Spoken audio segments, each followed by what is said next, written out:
一応タイトルにも載せてるんですけど、ウェブ個展といって、数年前にもやったことがあるんですけど、ちょっと今回久しぶりで少し緊張してますけれども、なんか一気に日差しがまた入ってきたんですけど、こんな感じでディスプレイをしてみました。自宅ショップっていうのをこの家で数人のメンバーとやってたことがありました。でその時にもこういう風にちょっと壁とかも今実際に部屋にはなってますけど、こういう感じでディスプレイを置けるように窓枠も棚を作っているんですね。で普段はもうこういう感じで材料とかも資材とかを置いて収納をしています。今回はねここまでは使わないで、私の作品としては今回こんな感じでテーブルに並べています。去年の12月の著書の方で紹介された、作品も販売をしたいなと思ってます。一部なんですけど、それに加えて今回ストーリーとかでも何度も紹介していたこちらのショルダーバッグを、メインにね販売をしていきます。こちらがですね7点同じサイズで仕上がっています。で、昨日も紹介したおうちのキーケース、これもですね去年のその著書の出版記念でサンプルで作ったものですね。で実際にこれだけ、このグリーンだけ2つになってますけど、こういう風に並べてみました。あとはYouTube で紹介して結構ね皆さん作ってくださる雫巾着を多分これは載せてないのかな、どうだろうな、こんな感じの後ろ面になってるよっていうところとかですね。この辺も掲載作品なんですけど、そのまま販売しようかなと思ってます。あとはこれまだ多分紹介してないと思うんですけど、トランク型のキーケースになってます。こんな感じで4連のキーケースがついてます。これね作ったきっかけなんですけど、もともと下の子が幼稚園に入った頃から私はこういう布作家として活動をしてるんですけど、その時はまだ車のキーケースとかもこういうのが多かったんですよね。それで4連のキーケースをよく作ってたんですけど、それ以降スマートキーかっていうのがもうほとんどねメジャーになったので、これの出番がなかったんですけど、友達がやっぱりこういうの欲しいなっていうリクエストがあったんで、もしかしたらまだ需要あるのかなと思って作ってみたところです。でこれはここに小さいポケットがついてて、でここもポケットが入ってて、これも作り方とかね掲載してるんですけど、ここにファスナーがついてるのでちょっとした小銭とか入れて、これだけで例えばカードと小銭とお家のキーとかってあるので、お財布を忘れても大丈夫っていうテーマで作った小物になります。これがね5色の展開で今回は並べたいなと思います。1個だけね残そうかなと思って、黄色だけは私の手元に残して、あとの残りの5点をカートの方に並べようかなと思ってます。あとはこれも多分 YouTube で紹介してると思うんですけど、作り方をこういう風にちょっと変えて歯切れを合わせて4つ組み合わせたような感じにしています。これも赤と黄色と青っていう感じで作ったものです。これもね掲載作品になります。ほとんどね掲載作品ですね。であとこのマロン巾着、これは後ろ面が1枚になったタイプですね。こんな感じのものも2点、夏と冬仕様みたいな感じで布合わせを考えたものです。こっちはねなんだっけ思い出せない、ツイードの生地で合わせています。こっちはどっちかというとリネンとかストライプなんで夏っぽい感じの布合わせになってます。はい、でこちらが、本の後ろ表紙になってるマロンコースターかな。であとは布耳のポーチ、これもね2点あったので1点をショップに並べようかなと思っています。これは多分ミルームさんのオンライン講座で実際に多分動画撮りながら作ったものだったと思います。こんな感じなのと、あとね布が出来上がってきたのでこれもついでに紹介しようと思ってこんな感じで耳もこだわったものが実際のこの販売されるっていう生地が仕上がってきました。なんかこの間見せたそのシーチングのちょっとざっくりした感じとは違って、もっとさらに表面をきれいっていうのかな、加工してくれたので、ちょっとねぬるっとしたような、なんていうんだろうね、この質感。販売するかどうするかまだ迷っていて、まだこのままになってます。可愛いからね、なんか販売してもいいかなとは思ってるんですけど。で、本の中のバッグとしてはこちら、布耳じゃない方のポーチにもなるバッグの方は販売を予定しています。後ろ面こんな感じになっています。そうで、なんかその初めてやった時はウェブ個展って言って、お客様を実際に、その時はお招きして見てもらうっていうプレビューをしていたんですけど、ちょっとね今回はそういうのもなしで、こんなちっちゃい規模なんでそこまでやらなくてもいいかなと思ったんですけど、その時はね30点小物を作ろうっていう目標を決めて、で実際に作ってるところをブログで紹介しながらこういうウェブ個展をしてたんですけど、もうなんかねスタイルがそこからもう数年経ってスタイルも変わったので、インスタで作ってるところの様子を紹介してたのが、今回はこちらのショルダーになります。全部布合わせがね若干変わってるような感じになっています。で中は一応口布のファスナーってここがね沈んでしまうので、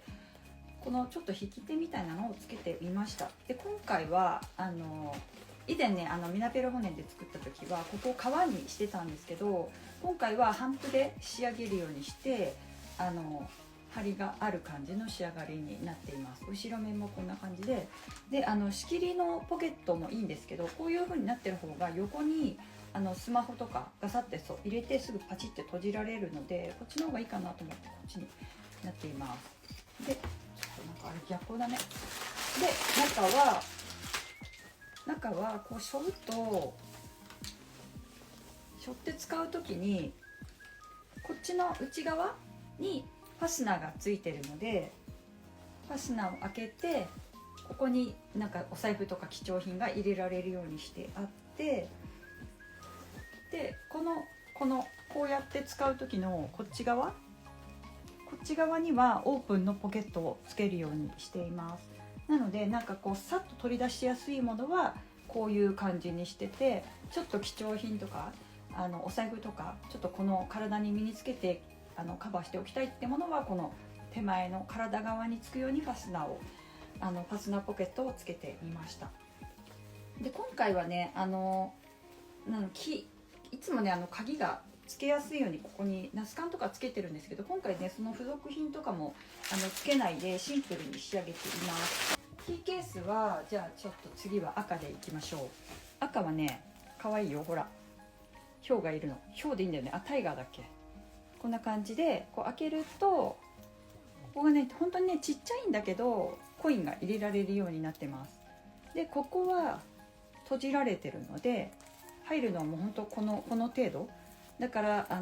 お金じゃなくても自転車の鍵とか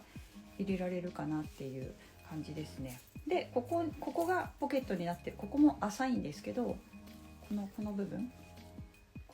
が小さなポケットになってます。でカードとかはちょっと入れにくいかもね。ここに1個カードが入るぐらいかな。ちょうど東海さんのカードだったんで東海のカードを入れてみるとここで終わる感じですね。ちょうど真ん中でこの赤だけ試験的にこの D カンをつけたんですよ。本の中では隠して撮影してるんですけど、赤だけがこれついてるのでなんかちょっと試作品みたいな感じにはなってるんですけど、ちょっとこれはついてます。でカードを入れてもこれ閉じれる感じですね。ただいっぱい入れるとどうなんだろうっていうところなんですけど、でここは返し口になってるのでこの部分はなんかおまけのポケットみたいな感じですね。ここがつながってるのでカードは入らない感じになってます。でここで4連のキーケースですね。なんかこれはトランクのポーチをイメージしたのでこうちょっと歯切れをそのまま縫い付けるようにしています。この本に掲載してて、こんな感じになってる。この本に掲載したまんまのものになります。内側はね、全部の色の内側は入れてないんですけど、これはね黄色なのでこの色になりますけど、内側は全部ないので、全部のカラーを、紹介できるかなと思います。トランク型の詳しく見たいです。で、今のと同じで大丈夫かな。リバティのショルダーは先生の本に作り方載ってますよ。これね載ってんですよ。ちょっと待って、これでいいんだ。これに載せてます。これ逆になっちゃってるけど、これねワンランク上の布バッグって言って2014年のこれ私の初版なんですよ。初めての本で部数がね多分すごい最初だからね、やっぱ発行部数も少なくって結構すぐに絶版になっちゃったんですけど、そこからページを足して終わってたページからプラス16ページ増やした状態で増補改訂版っていうのが登場してます。でこれに載っています。増えたのがグラニーバッグ、ここからが増えてるんですよ。これもね実際に全部作れるように全ての作り方がこうやって画像でね載ってるので作れますよっていう感じなんですけど、こんなに載ってるのすごいでしょここまで載ってる、すごいよね。で今のショルダーはここに暗くなってきちゃった。こんな感じで載せてます。こういうの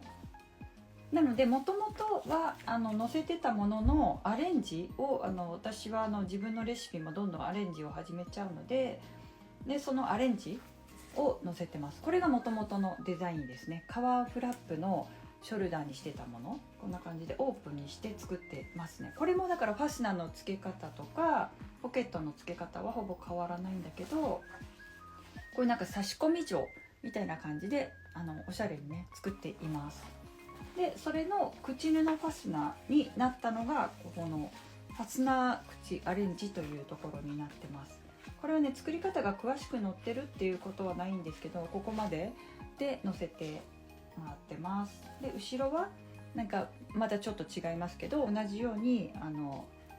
なんだっけ、マグネットボタンかで閉じるようにしています。これもね実際にもう販売してどなたかお客様が使ってくださってるかなっていう風な感じです。ごめんなさい、またブレる。布製品、特にバッグは汚れやすいと思います。仕上げに防水スプレーをした方が良いかなと思ったりします。どう思われますか？私は防水スプレーはしないで販売してます。だけどお客様の方でスプレーをされるといいんじゃないかなと思います。私はねあんまりなんかなんだろうね、なんか得体の知れないものをなんかバーってかけたものが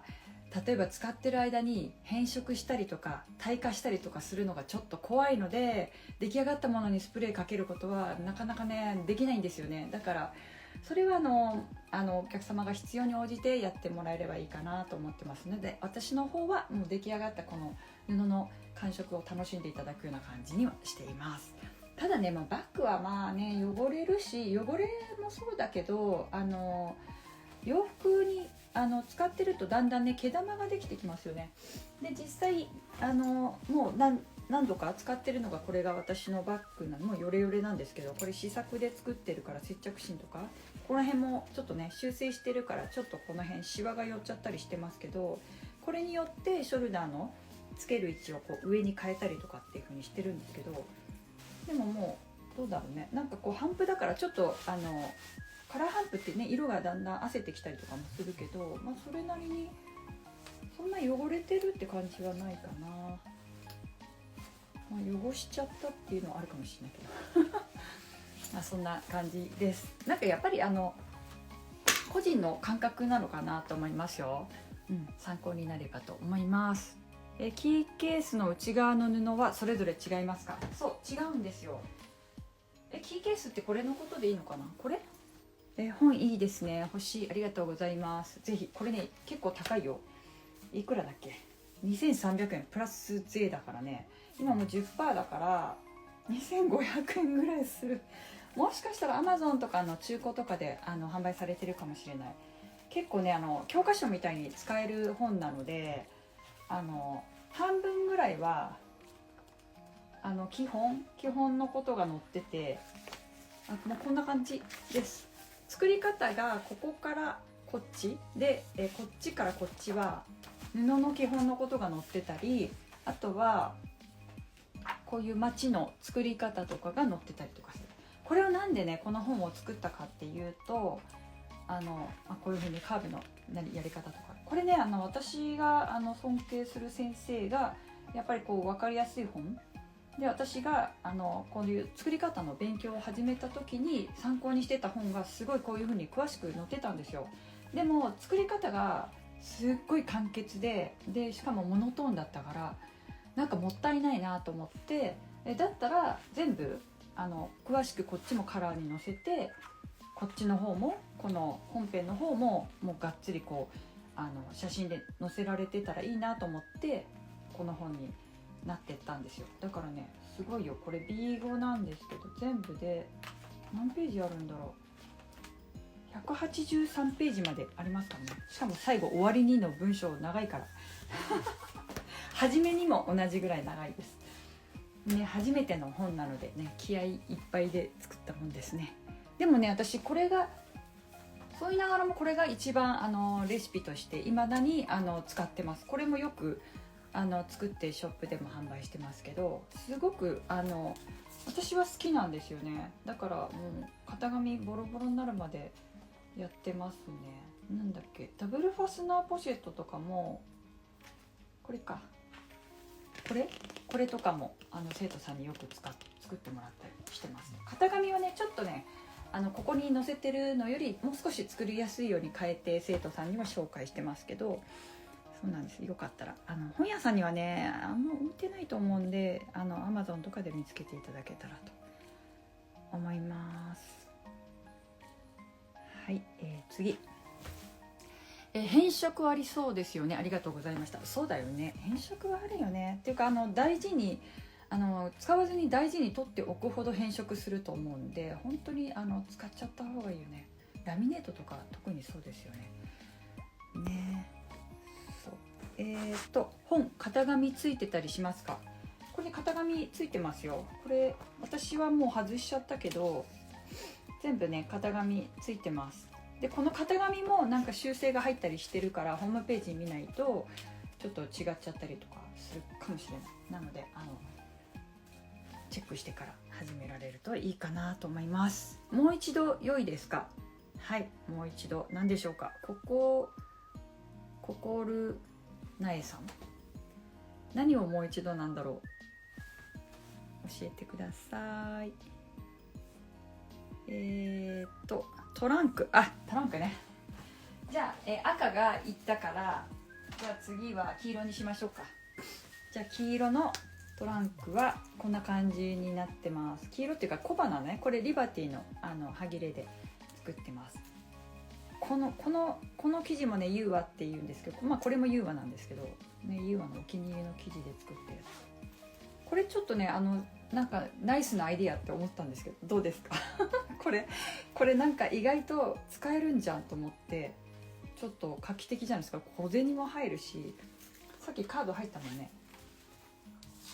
小銭入るでしょ。でカードが入るじゃないですか。パチッと止めて、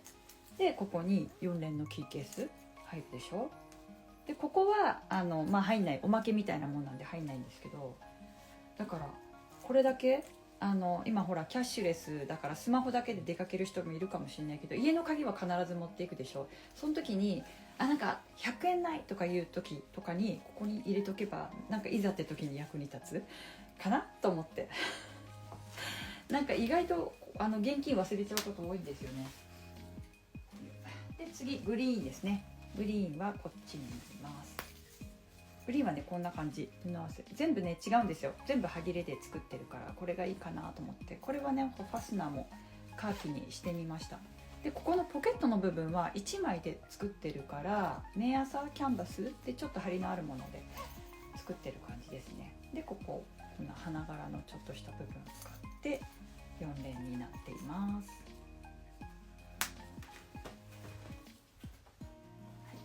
じゃあ青はなんでこれだけ紐がついてるのか私ももう記憶にないので、そのまま写真撮ったからそのまま送りますんで、邪魔だったら外してほしいですなんで私ここにつけたんだろう。で開けると、青はね結構テンション上がるよね。こんな感じです。なんかバッグとかの歯切れで作ってます。全部歯切れなんですけど、でここもそうですね、なんか文字のついてた生地のこれもやっぱり綿麻キャンバスでこの辺は仕立ててますね。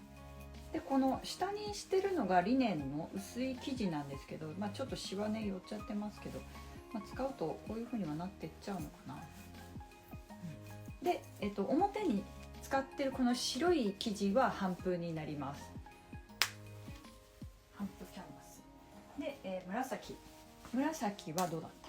私もさっき撮影するのに久しぶりに開いて撮ったんですよ。だから私こんな布合わせしてたんだって感じでしたでここがこうなってますね、こういう風に。でなんでこんなに浅いのかっていうと、ここでやっぱりボタンをつけたりとかするので、どうしてもねこのぐらい幅がないとこの縫い代、ここの縫い代の部分で重なってっちゃうんで、これも計算してこの位置になっています。でここもキーリングだから、ここのポケットあんまり使い道はなさそうだけど、ここは使える感じですね。こんな風に。でなんか書籍の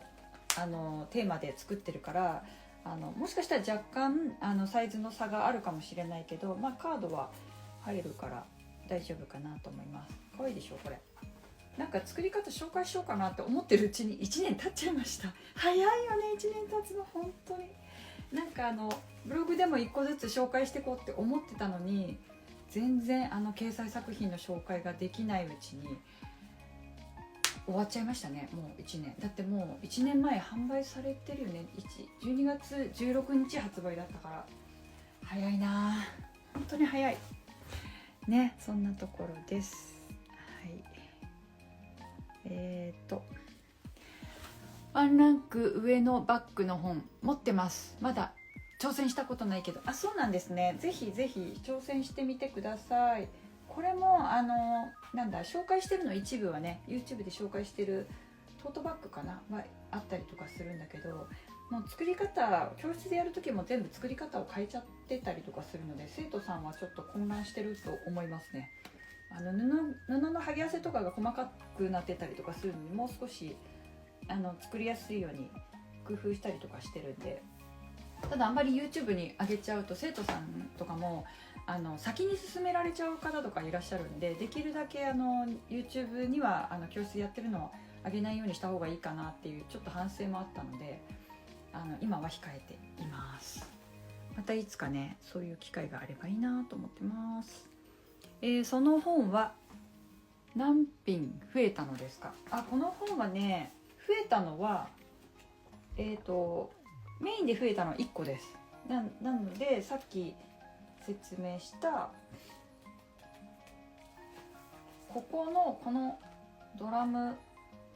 ボストンが終わって、ポーチが終わったところからこれが増えています。ラミネート生地のグラニーバッグ、これがメインで16ページになってると思います。これ何ページだろう。1 2 3 4 5 6 7 8 9 10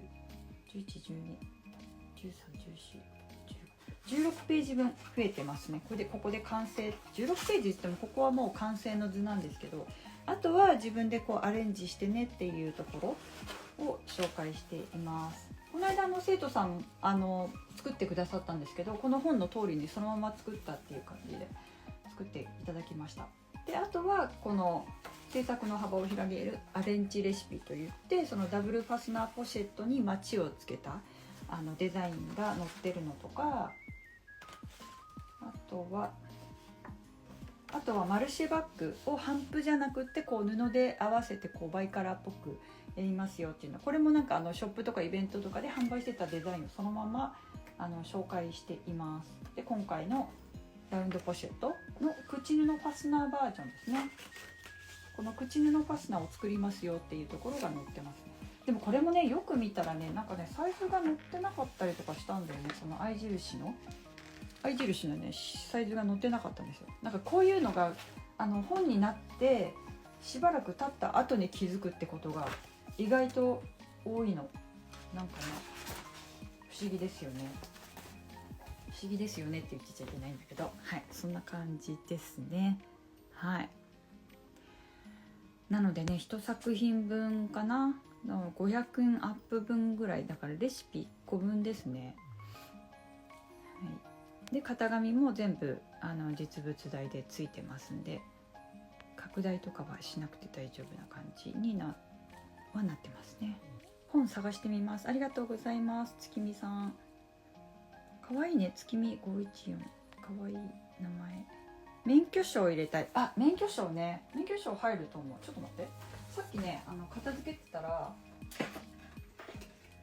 私の免許証があったんですよ。もう穴開いてるから顔は見せないけどね。しかもなんか屈辱のブルーなんですよこれ。もうほんと信じられないんだけど、また話が長くなっちゃうね。一時停止でおまわりさんに捕まっちゃったのこの間ね。やだね。で免許証がこう中入りますね。あ、入る。同じカードだから同じように入りますね。全部入るかな。ちょっと待って。なんか若干違ったりとかしてたら全部入るって言えなくなっちゃうのね。ちょっとパツッとはするけど、まあ入る。大丈夫そうです。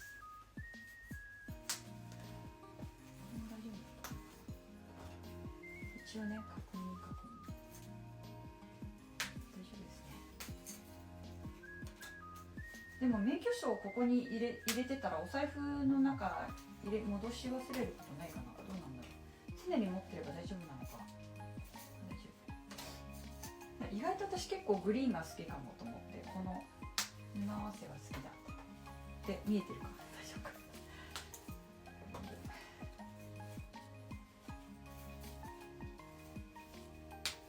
全部大丈夫です。よし、じゃあこんな感じ。はい、大丈夫そうです。はい、ありがとうございます。はい、ワンランク上の布バッグの増補改訂版は何品の作品が増えたのですか。さっきお伝えした、1品ですね。1品とあとアレンジが増えました。はい。もうね、初版なんだよね本当に。だって2014年だから、もうね、来年もう10年ぐらいになるってことだよ。すごい歴史のある本になっちゃいました。私は著書を目指して活動してたので、これのお話いただいた時はね、もう頑張りますみたいな感じで前のめりでやった本です。もうすごい気合いたっぷりのやつ。はい。小麦ちゃん全部かわいい、ありがとうございます。インスタライブ見ていたら縫いたくなってきた。縫って、ありがとう。縫ってください。なんか巾着かわいいのできてたね。ありがとね。さて、そう本があるから作れるんですよ。だから皆さんぜひぜひ作ってみてくださいね。あとはどうかな。こんにちは。なんて本ですか。これですね。ワンランク上の布バッグ、逆になってるけどワンランク上の布バッグ、これさ、ワンランクAmazon のレビュー、私はもう最近はレビューはねもう一切見ないようにしてるんですけど、最初の頃は全部皆さんの意見が見たくて見てたんですよ。でその後本のレビューっていうのは著者に向けるんじゃなくて、本当は編集者の人が見るものなんだって。出版社の人が次のために見るものだから著者は見ちゃいけないんだよって言われてから、見るのはもうやめたんですよ。なんかネガティブなことも書かれてたりとかして、結構ね心を痛めることもあったんで、娘たちに読んでもらったりとかしてたんですけど、でその中でワンランク上の布バッグっていうのも、でどこがワンランク上なのっていう意見が入ってたの。まあおっしゃる通りなんですけど、私がタイトルを決めたわけではないのでねなんかこの本を担当してくれた子も初めて本に携わる子でハンドメイド一切やったことなくて、ミシンも全然ねやったことない子だったんだけど、こういうねタイトルをつけてくれたんでね、本当にありがたいなと思って。しかもねこうやって開くとゴールドなの。すごくないですかゴールドなんですよ。すごいよね。ね、もうなんか思い入れたっぷりな本ですよこれ。でも一番使ってるかな。私もなんかすごい書き込んでるし、もうボロボロだもん、こんなんすれて。一番使ってる本だと思います。その後はなんかやっぱりデザインの本だったりとかしてるんですけど、この本があればこういうなんだ今回こういう風に大体はこう手芸本ってこのぐらいの薄さで、作り方ってこの辺ここまで作品が載ってて、作り方って大体こんなって言ったら変だけど、この1ページで終わらせるようなものが多いじゃないですか。でそうすると初心者の人って、私もそうだったんですけど、すっごいよく見ないと理解できないんですよ、何細かく書いてあっても。で知ってる人が見ればわかるけど、初心者はこれをずっと見ながら追ってっても全然理解ができないんですよね。でも次のページ行ったらもう次の作品になっちゃって、しかももう半分この部分しかないんですよ。これを作り方がこれなんですよ。このぐらい、こんなボリュームなのにこれしか説明がないから、これじゃやっぱり作れないでしょっていうことで、私は最初の本はこれにしたくて、この細かく載せてるものを作ってもらったんですよね。もともとこの声かけていただいた出版社が教科書とかを出してるような、教科書みたいな本、専門書っていうのを出してる出版社だったんで、スタジオタックっていうんですけど、なので私の願いが叶うなと思ってやったんですよね。で2冊目にこういうのがあったとしても、これを持ってればその細かいところが分かりやすいっていう意味で、この本が生まれたような感じなんですよね。グリーン、私も意外に好きですね。グリーンいいよね。優しい色ですよね。オリジナルの生地はいつから販売ですか？これですね。これね、いつから販売なんだろう。でもいつからだろうね。明治手芸部の MC スクエアさんの方で販売されるんですけど、そのキットになるのが3月なので、多分その時じゃないかな。今回のその布耳バッグの時も、その余分の内布とかを別で販売をされてたと思うんで、それと同じようにメーター単価で販売されると思います。多分メーター2000円以上はしてしまうかなと思いますね、作っていただいてる生地なので。でもなんかお友達でね、オリジナル生地を京都かな、なんか作ってて、一度イベントをご一緒したことがあったんですけど、実際に個人で作ろうとするとすごい単価高いんですよ。でしかもそんなに 100m200m も作れないじゃないですか。だからせいぜい作ってもね 10m とかそのぐらいになると思うので、1m単価がねやっぱ7000円とか8000円とかってしちゃうっていう風に言ってましたね。それを販売しても結局自分の利益にはやっぱりねそうなりにくい部分でもあるんですけど、だからこうやって作っていただけたの本当にね運が良かったって、ご縁に恵まれたかなって思います。なんか自分でやろうとしてもなかなかできないですからね、本当にありがたいなと思って。なので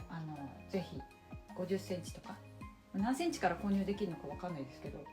ぜひ購入していただきたいなと思います。でも明治手芸部はね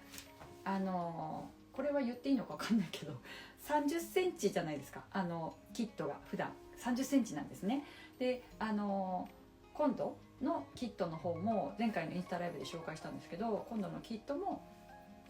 縦が30センチで幅が50センチのものが3枚つきますよね。でもそれよりやっぱり生地自体の単価が高いので、実際にそれだけでオーダーして作ってもらってるから30センチで届くと思います。なのでその30センチで作れるレシピを考えるような感じですね。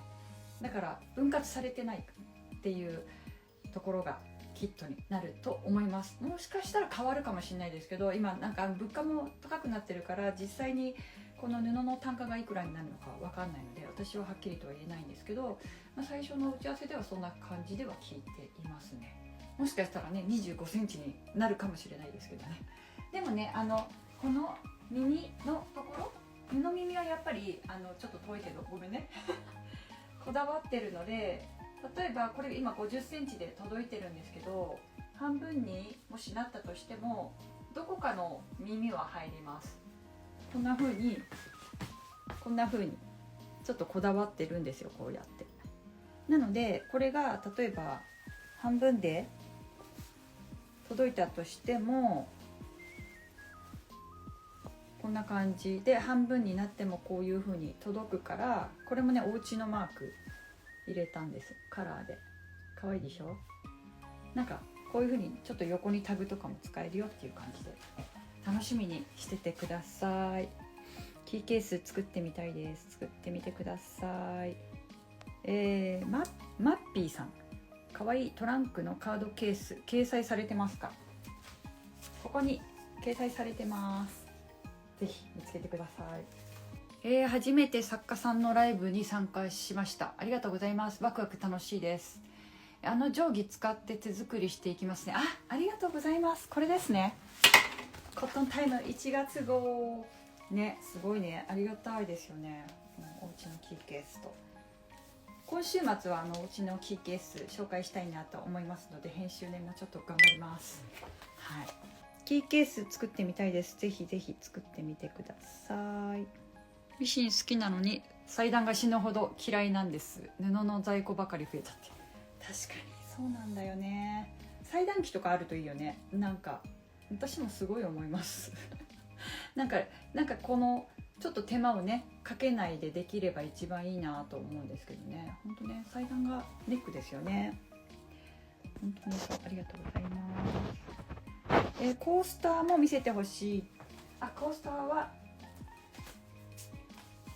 コースターこの中にね掲載されてるやつの、例えばこれだったらこれか、これですね。これがこれになってて、これかで、これがこれですね。これになってて、これはどれだ、これはこれかな、これになっていて、これはここかな、このベージュのこれになってます。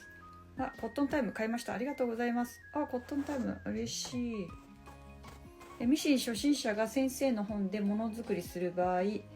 どの本がおすすめでしょう？ミシン初心者、あれだ。でもこれは圧倒的にこれじゃないですか。これバッグの基本、これは本当に初心者さん向けに考えたものですね。もう完全になんか手間とかも、手間というかもう内ポケットも基本のものしかないし、だけどもうちょっとできるよっていうところには他の作品の方にはつけてみたりとかで、YouTube でも紹介してるのがこの本のものが土台になってますね。このバッグ逆さまになってますけど、これも YouTube に出してるし、これも YouTube で紹介したりとか、結構この本の中のものを紹介するようにはしていますね。なんか私ももう結構ね書き込んでますけど、これはなんか非常によく売れてる本みたいです。ありがたいことに。でこれともう一つ布小物の本っていうのが出てますね。もうありがたいなと思って。表紙可愛いですよね。これなんかこの撮影の時も立ち会ったんですけど、偶然この配置みたいな感じでこうなんか並べてたらうまいことできたっていうね、ミラクルにできた表紙なんですよね。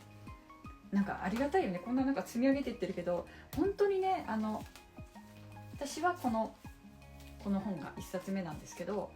本当活動してちょうど9年目だったのかな、本が販売されたのが。もう著書を作りたいっていうのがもう目標だったので、夢だったし、でこれで出来上がってってどんどんね本おかげさまで9冊もあるんですけど、もうありがたいなと思って、今年はだから少しゆっくりできました。なんかね、それ作りました。可愛いですね。ありがとうございます。なんだろう、結構多分時差が生まれちゃってね、ごめんなさいね。あと大丈夫かな。せっかくのオリジナル布だからハサミ入れる前に写真撮ります。そうよね、写真ね。もう小麦ちゃんも多分ずっと見てくれてるからね、私がずっといろいろ叫んでることが知ってるよね。ありがとうございます。早速本購入しました。ありがとうございます。キャンディーモモさん、ありがとうございます。びっくりするぐらい厚みがあると思うんで重いし、持ち歩くのも大変かもしれない。まあ持ち歩くことはないかな。はい、わかります。縫ってる時間より理解するまでの時間の方が長い時あります。そうだよね。10年前なんですよ。10年前。そうねえ、本当に。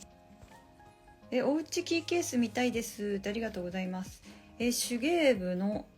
第1回目参加すればよかったです。ミニバッグが可愛かったので迷ってるうちに終わってしまって。あ、ミニバッグこれですね。これ私 MC さんに渡した方がいいのかなとか思っちゃった。なんか布耳結構ね販売をイベントで販売されてるので、こういうの作れるっていうサンプルでもあればね、なんかイメージ湧きやすいのかななんてちょっと思って、私も結構気に入ってるんですよ。このピンクがなんか意外とこう差し色になって結構好きかもって思って、はい、でもまたなんかチャンスはあるから、なんか機会があったらやってみてください。ミシン初心者なので先生の101で勉強中です。終えたら先生の本を購入していろいろ作ろうと思います。ありがとうございます。ヒーファブさんっていう読むのかな。ありがとうございます。ピカチュウ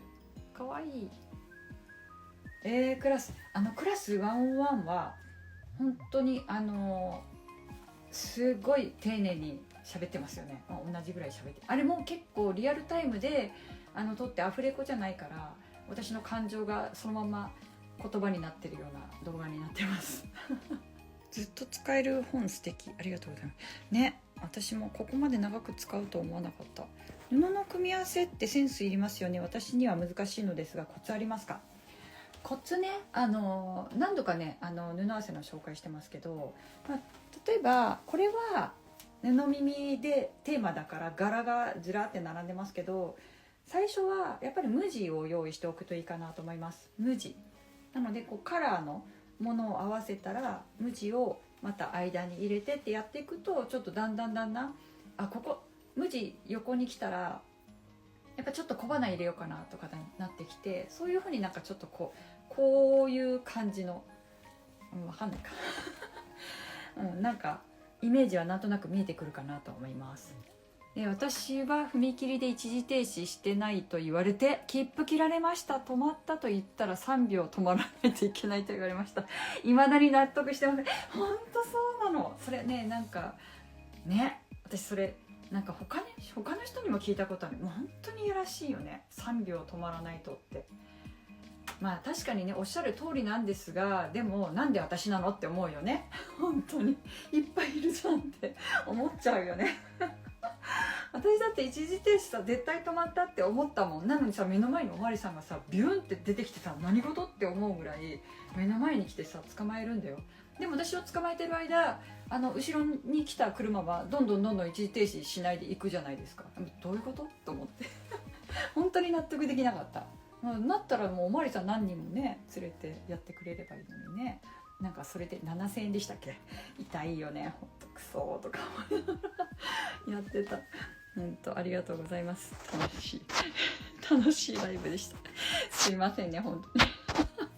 全然違う方向に行ってる。ショコランジュさんも本当かわいい。ショコランジュさんが来てくれて嬉しい。ありがとうございます。でもね、そう踏切の時はね、娘がね免許取り立ての時にママ3秒止まるんだよって言われました。でも今は言われないけどね、免許取り立ての時はそうやって言うよね。大体みんな言うんだよ、そうやって。コットンタイムのコスメポーチ作りました。形が可愛くて2個目作ってます。ありがとうございます。私どこ置いたっけな、向こうに置いた。これでしょ。これもう本当にね、偶然生まれた子なんですよ。本当に出来上がって、これ私昔から作ってみたかった形だっていう風に思ったやつの、本当にそうで、なんか作れちゃったじゃんって思ったの。なんか難しそうと思ってて、これカーブをファスナーでやるのってあんまり私も好きじゃないので、こんなにやっててあれですけど、だからずっと作らないだろうなと思ってたの。見てて可愛いなと思うけど自分で作ることはないだろうと思ってたら生まれちゃったんです。定規のおかげでできちゃったっていうね。なんかデザイン画ではこういうの作れるかなと思ってイメージとして書いてはいたんですけど、実際に本当に今まで自分が作りたかった形になるとは思ってなかったので、ちょっとミラクルなレシピなんですよこれ本当に。そうでもねこれねこれマリメッコの前のインスタライブでも紹介したんですけど、マリメッコのね生地すごい硬いので、レシピじゃないキットはね用意してもいいかなと思うんだけど、そんなにたくさんはできないなと思ったので、これはねいっぱいはないかなっていう感じで、しかもここにねタブを挟んだから何回も縫い込んじゃうのこれで。私動画の編集で自分の声消してるけど結構縫い込んでこのはぁって感じになってました。だからみんなにはおすすめできないよって言ったのに結構これつけてアップしてるんですよ。だからみんなすごいよねすごいよね、こんな難しいよって言ってんのになんかすぐ作っちゃってさ、私これ3個目4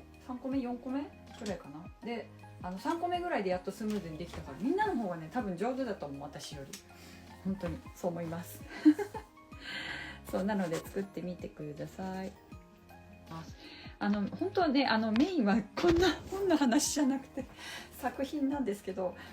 私の作品にも興味を持っていただけると嬉しいなと思うんですけど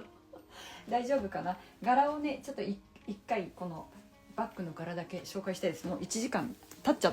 ってるんで、ちょっと本当になんか目的が変わっちゃってるの。ちょっと待ってね、こうやって変えればこっちに変わると思うんで、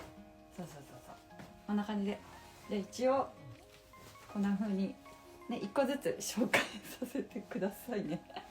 もうねウケるよね本当にもう、後ろは全部ね同じにしちゃったんですよね。なんでかって全部バラバラにすると一回一回写真撮んなきゃいけないなと思って、もう全部統一にしちゃおうと思って表面だけが違うようにしました。でこれとよいしょ、このちょっとねベージュ多めのものだったりとか、かわいいよねこれ。ミナペルホネンで作った時よりは1センチだけ高さ減らしてるんですけど、意外と容量的にはそんなには変わらないかなっていうふうに思ってます。これもね使いやすいよって生徒さんからもすごい好評なので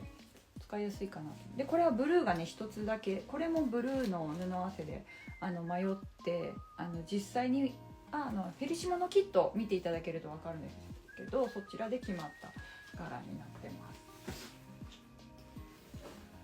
でこれはこんな感じです。でこの剥ぎ合わせ方法、この布合わせの方法はフェリシモのキットをご購入いただければ同じように配列で作ることができます。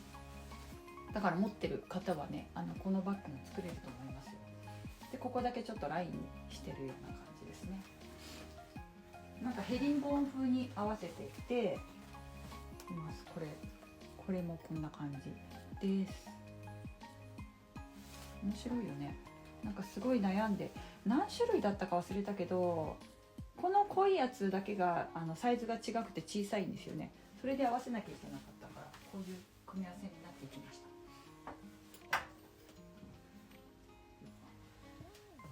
でこれだけがちょっと違うのが分かるかなと思うんですけど、ヘリンボーンのこの高さをここのところに合わせてんだよね。でここにはラインがないんですよ。だからこれもまだ布合わせがまだ決まってない時の組み合わせでここの中央でこうヘリンボーンを作っていってるので、少しね柄が変わってきてる感じです。じゃあそんなところですかね。そうです。このポーチも中を見せると開けてこんな風にちっちゃいねポケットが仕切りになってます。これもなんかお財布代わりに使えるかなっていうふうに思って作ってみました。じゃあこんな感じでおうちキーケースはこうか、後ろがこんな風にギラギステッチで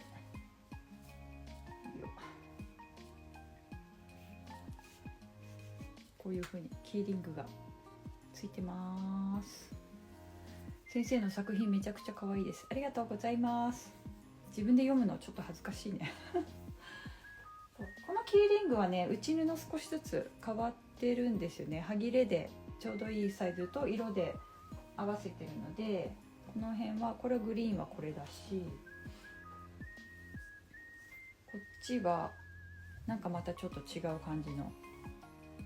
ここまではね詳しく載せなかったな。それがこの黄色はストライプ、ベージュストライプ、赤はこんな感じ。これねキットで販売してたと思うんで、皆さんもきっと作ってくださってるかなとは思うんですけど、もしまだキット買ったけど作ってないって方がもしかしたら結構たくさん販売したんで1人ぐらいいるかもしれないんで、その方は動画を見ながら作ってもらえたらいいなと思います。この作品はもう剥ぎ合わせてある状態からなんですけど、一応予定としては年内の最後の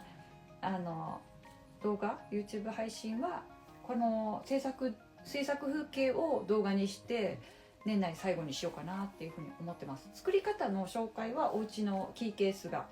今年最後の配信になります。よかったら旅の動画も見ていただけると嬉しいです。もうかなり自己満足な世界でやってますけど、大晦日が日曜日になるので、日曜日も公開予定で、そろそろね景色が終わって今週末はストックホルムの予定で、多分1月がヘルシンキになってくるのかな、フィンランドの動画になるのかな。まだね私全然動画を見てないんですよ、撮ってきた割にはなんかちっちゃい機材で撮ってたんであんまり信用してなかったんですけど、結構みんな綺麗にね撮れてたんでびっくりしたんですけど、よかったらね旅の動画の方も気が向いたら年末とか時間あって暇だな、もう見てやるかと思って見ていただけたら嬉しいです。はい、そんなところでじゃあ今日も終わりにしようかなと思います。なんかねお休みでもないのにたくさんの方見てくださって本当にありがとうございました。北欧の旅めっちゃ楽しいです。ありがとうございます。見てくださってる、ありがとうございます。じゃあそんな感じでじゃあ今日は終わりにしようかな。ありがとうございました。